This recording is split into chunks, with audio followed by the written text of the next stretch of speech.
Infinity Nation and beyond, we look at the status of your digital landscape and how it affects the growth and profitability of your business. On the show, we will be talking to business leads, partners in the e-commerce world, as well as some of our own specialist team to give you actionable insights and find solutions to help you on your growth journey today. We will consider new ideas, stretch our mindsets beyond the status quo, and in the process discover how to gain an edge on the competition and drive some great results.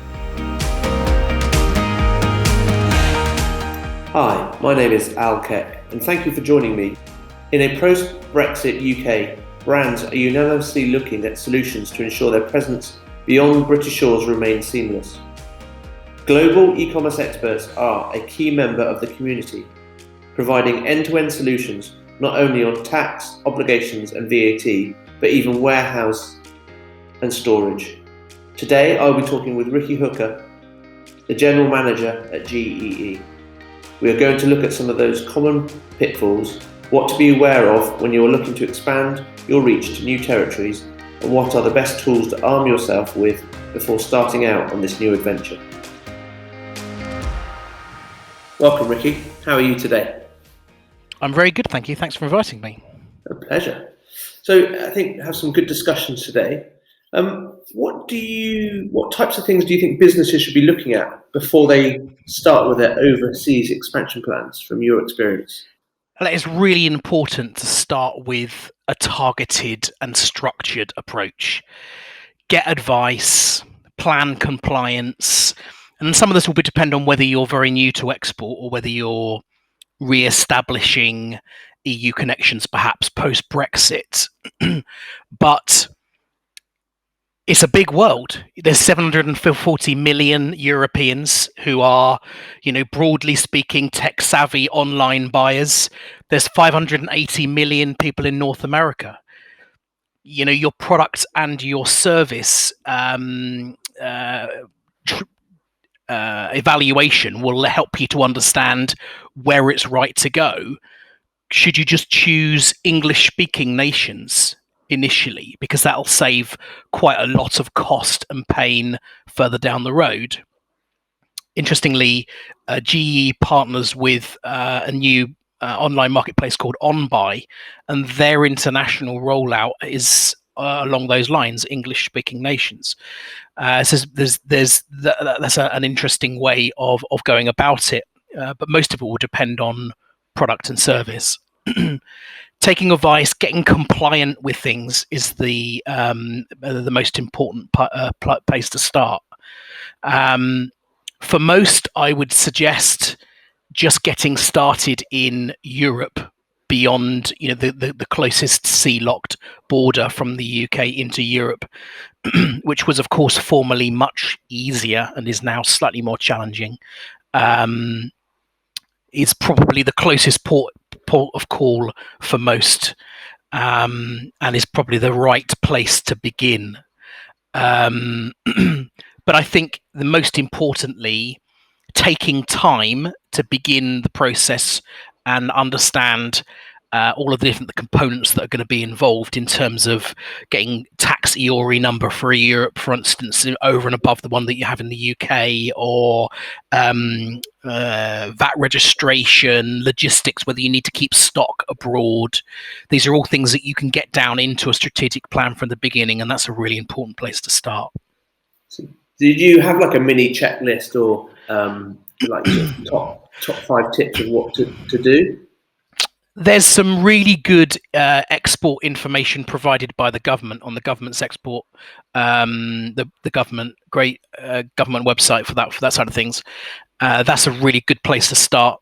Your DTI contacts, they'll give you tailored checklists relating to the type of business that you're in. From an online perspective, then certainly the checklist should include all your tax and your compliance-based items like identification numbers and VAT thresholds and things like that.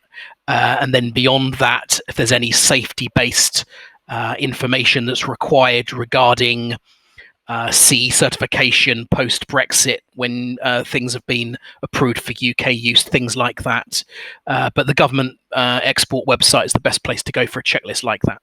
Okay, cool. And with the sort of current challenges that we're seeing in terms of, as you say, going into mainland Europe right now, where if you were in one of your clients' shoes, would you push through that pain, or would you just divert to America in the short term?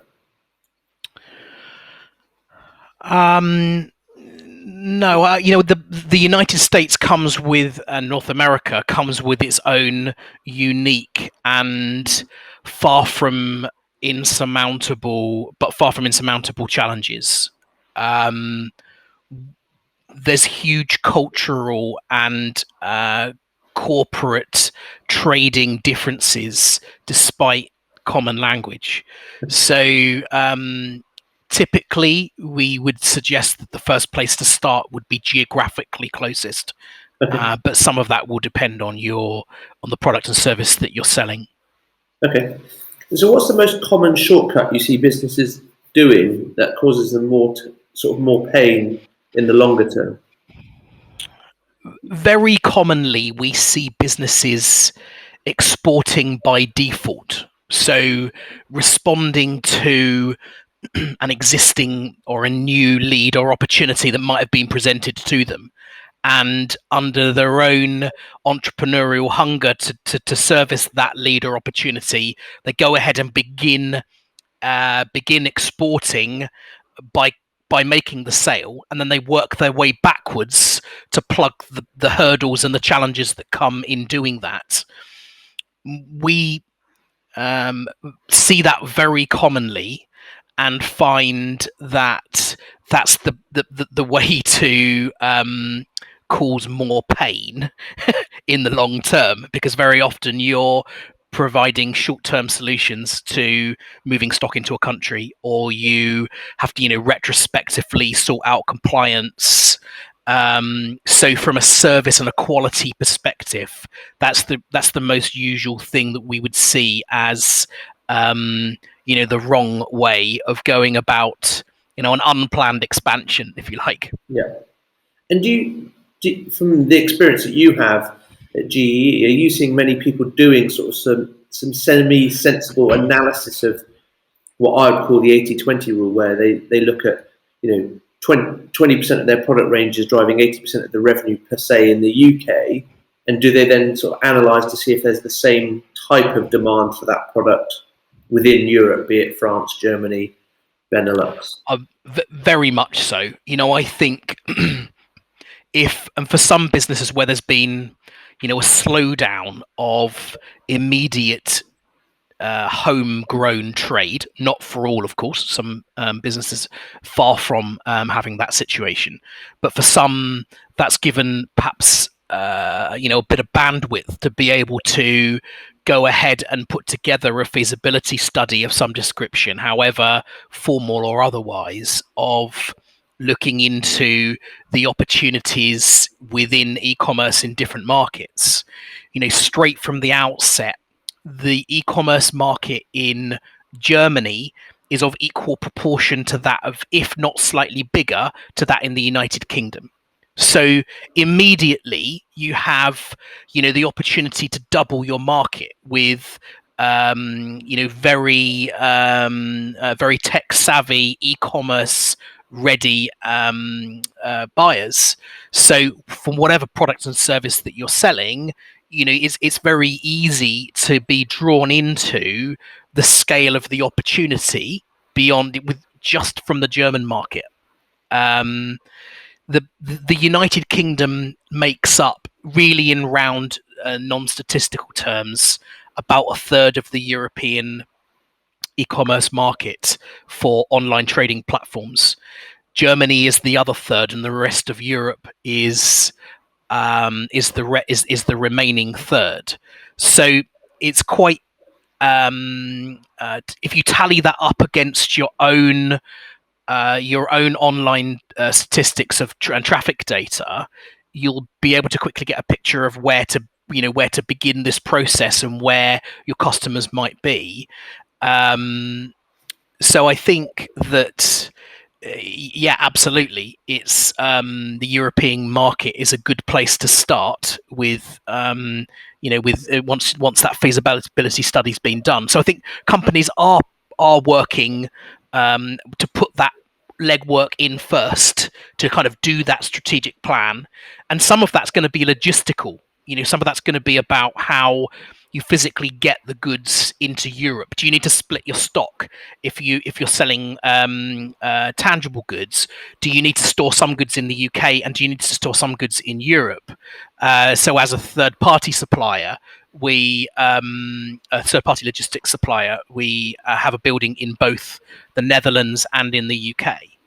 And that allows the splitting of stock between those two places. So some of the feasibility is going to be about how you're physically going to trade, not just about whether you want to or not. Yeah, and I think you're right in terms of with the current challenges with Brexit, and actually interestingly, sort of Invest in the Netherlands are offering such competitive advantages and backing for you to open warehouses in the Netherlands.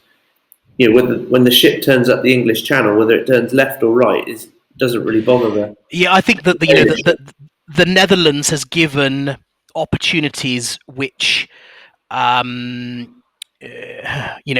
somewhat unforeseen. Post Brexit, the Netherlands has been open armed to overseas businesses as well as the UK. There's some real benefits to predominantly English speaking. You're not really going to find too many trading Dutch businesses that aren't going to speak English. And from an American perspective, for instance, from Americans who are wanting to expand into the EU, who were formerly coming to the UK, now those businesses are finding that the Netherlands is just as easy to trade with as the UK.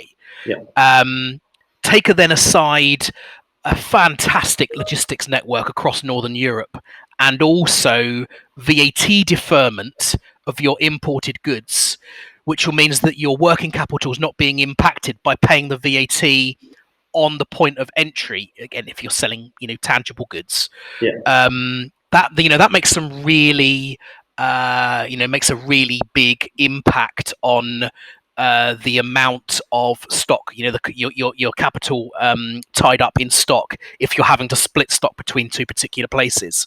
So that's a really interesting proposition from Netherlands perspective. And then of course, you're only a couple of hours drive borderless into Germany to that second third of the e-commerce trade, and that's before you start thinking about Benelux, the French market, the Scandinavian market, depending on what your sales are. So you've got that's a really interesting proposition, and certainly what GE is advising to overseas traders that want to access Europe. I know we're definitely considering that for some of our clients, moving to having our warehouse solution in the Netherlands for exactly the same reason. We did consider Belfast, but I think with the political grenade that was thrown not so long ago, it's maybe a bit risky. But I think the Netherlands looks, really interesting. In your opinion, and where are businesses going wrong, and why is deciding to sort of, selling beyond the UK? Why is it such a minefield? I think an underestimation of cultural and trading differences are probably the fastest routes to it going wrong.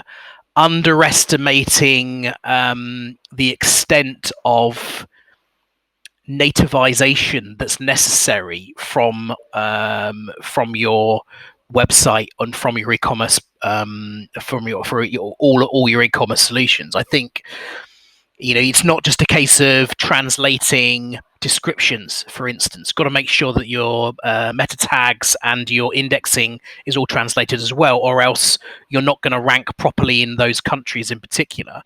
And that's especially the case if you're selling on online platforms like Amazon, for instance. So if you're selling directly off your own site, so for a typical Shopify seller that wants to expand into Europe, then I think not naturalizing your your website, and Shopify does a great job using that as an example. Shopify does a great job of giving the functionality to be able to help you with that, but offering things in native currency, offering things in native language, I think those are probably the biggest mistake of trying to use British or UK based infrastructure. And that's not to say you need a new website, because functionally, the world's much smaller than that nowadays, but you do need to take advantage of the functionality that's being offered to make sure that your descriptions and indexes are translated, and that's after your products are compliant and are properly done in the country. You've got your tax affairs in order and those kinds of things. But I don't think it's right to call it a minefield. I think this is just different challenges that are all surmountable. That your listeners have managed to and had the wherewithal, of course, to have a successful and growing business within the UK, or indeed abroad from wherever they are. Your existing trading has, it's just a different set of challenges that need to be surmounted. I think there's an investment that's required, and that needs to be structured. And I think that undercooking the requirement of what the investment that's required. We at GE, we talk to a lot of American businesses and British businesses who want to expand, and maybe that expansion, in total, might cost them £15,000, say, arbitrarily. That's getting access to hundreds of millions of new potential buyers who are, a few mouse clicks away from, closing contents of their cart and getting hold of the goods. That investment is full end to end in terms of how you think about setting up your business in those countries, or in Europe, or internationally, all of the compliance, all of your tax affairs, and keeping those things in stock. So splitting your stock into other nations. So depending on the size and the scale of your business, that's quite the opportunity for that kind of sum. I think it goes back to that adage, isn't it? The difference between good and great is that little bit extra, and I think it's just doing that extra level of insight and interrogation of what is relevant for the native country. So, for example, in Germany, I know it's really important that you're happy to do cash on delivery. No one, you wouldn't do that in the UK. It's like you pay for it now and we'll deliver it. But as I understand it, the Germans are happy or prefer doing it. We'll pay you when you deliver us the product. That's their way of doing it. So, yes, as you say, it's just utilising the right technology that exists out there in terms of a payment gateway that will allow the Germans to pay that way. And you mentioned meta descriptions and page titles. Again, it's not just translating what we deem as the relevant term in English into German, because there may be a different native way of talking about it. An easy example is, we call them a duvet in America; they'd call them a comforter. So you've got to go back to your data science piece to say what is the pertinent term that is relevant to the product that I'm selling, and thus why do I want to optimize the page that way in that language? Yeah, I think that that's that degree of nativization of things when they're translated. I mean, the best example of nativization is when you stumble across, an online seller on a market platforms coming from, for instance, China, where something's been presented in a Google translated or an online engine created translation, and we've all seen and done that, of how much that turns you off to the buying experience of that particular product, irrespective of whether it is good quality, of good value, or what have you. So I think or if you're presented something in the wrong currency, or instantly you're putting barriers in the way of your customers that you needn't do in this day and age. Agree. Yeah, absolutely agree. Lastly, Riki, can you tell me or give us your top 3 tips for how you would nourish your digital landscape?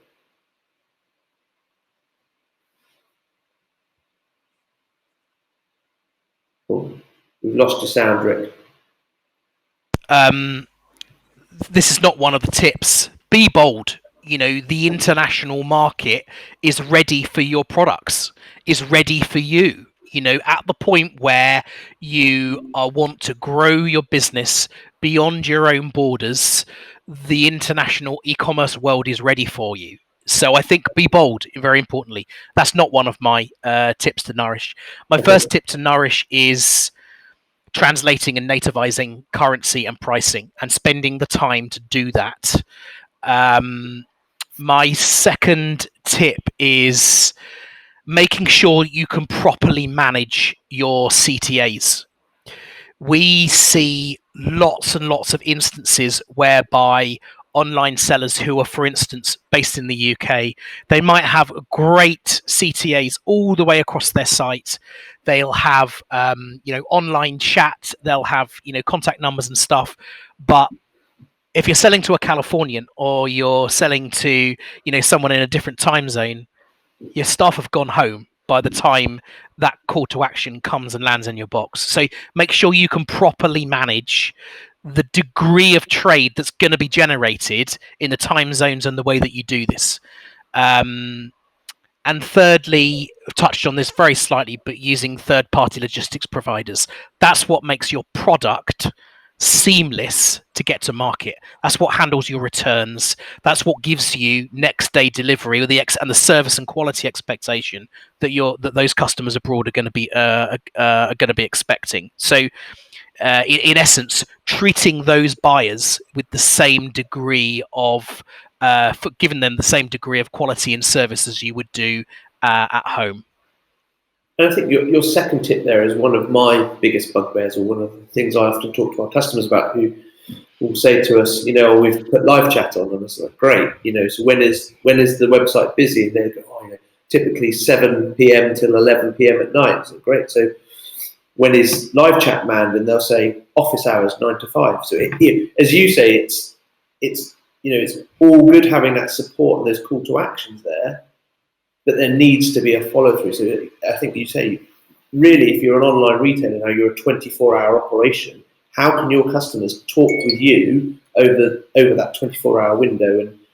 And we've seen many a solution where we've at a point when the call center staff might go home or the customer service staff go home, you then just revert it to a third party out of hours call handling solution that can just act like first-based support as you would do for your IT. They might not be able to definitively answer the question there and then, but at least your customer can speak to someone and say, okay, let us come back to you. I can't answer that right now, but I can come back to you. So I agree with you. I think it's a real consideration in terms of, doesn't stop you going to the market, doesn't stop you marketing, but it's a conversion rate impact in terms of whether that customer will buy or not buy, which, when you start investing thousands in launching into a new market, the conversion rate is key. Yeah, and you've got to trust your data there in terms of those conversions and where your traffic's coming from, and that that type of you've really got to trust the what you're being delivered in terms of information to be able to make those informed judgments and decisions. Or certainly the process of which one's the most important. Brilliant. Riki, where can we find and learn more about GEE? Global e-commerce experts website. You can find that top of Google if you search for global e-commerce experts. globalecommerceexperts.com. We have a whole expansion pathway for overseas businesses that want to grow internationally, right from the compliance through to the warehousing and account management. So you can look us up online, and there's a whole suite of webinars and podcasts alongside the ones that you guys are doing here to help with your journey. Brilliant. It's been great to chat, Riki, and look forward to discussing more e-com tips with you soon. Thanks for having me. Really appreciate it. Thanks so much for joining us. If you want to stay in front of what's up next, hit subscribe or please follow Infinity Nation on LinkedIn or Instagram, where we drop upcoming interviews and regular tips and insights. Until next time.